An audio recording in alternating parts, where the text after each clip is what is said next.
Hatid din po ng PTV News ang maiinit na sitwasyon sa daloy ng mga sasakyan sa Metro Manila. Atin na pong itong silipin sa pamamagitan ng MMDA Traffic Metro Base. Unahin po natin ang bahagi po ng EDSA Guadalupe sa mga sandali pong ito kung saan po nagiging light to moderate po ang ating southbound lane sa mga sandali pong ito habang moderate to heavy na po ang nararasang sitwasyon ng trapiko sa bahagi po ng northbound lane. Iyon naman po mga motorista na nanggagaling po ng Malibay sa Pasay patungo po ng area po ng Mega Mall. Kaunting pasensya po lamang dahil po nagkakaroon na po ng moderate to heavy traffic situation patungo po yan ang northbound lane habang doon naman po sa mga motoristang nagtatanong, dyan naman po sa tapat po mismo ng White Plains, Connecticut southbound lane ay nagiging moderate to heavy na rin po ang sitwasyon ng trapiko.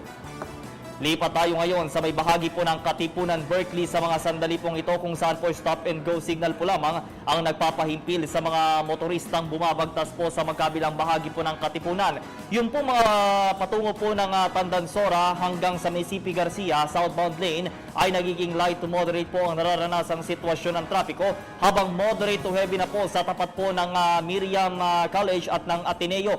Southbound lane po yan habang doon naman po sa may Boni Serrano to Kalayaan ay nagiging moderate to heavy na rin po ang ating southbound lane. Sa may bahagi naman po ng Market northbound lane ay nagiging moderate to heavy na po ang sitwasyon ng trapiko. Ngayon pong araw po ng Biyernes, number 9 and 0 ang ating number coding scheme. Iwas po lamang kayo sa lungsod ng Las Piñas at ng Makati dahil whole day po ang kanilang pagpapatupad ito at umiiral pa rin po hanggang alas 3 ngayong hapon ang ating window hours. Paalala po ng PTV News para sa mga motorista, mag-ingat po sa pagmamaneho para hindi maperwisyo.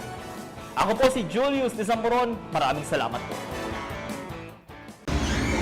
Ako po si Cathy San Gabriel. Subscribe na sa PTV YouTube channel. I-click lang po ang subscribe button.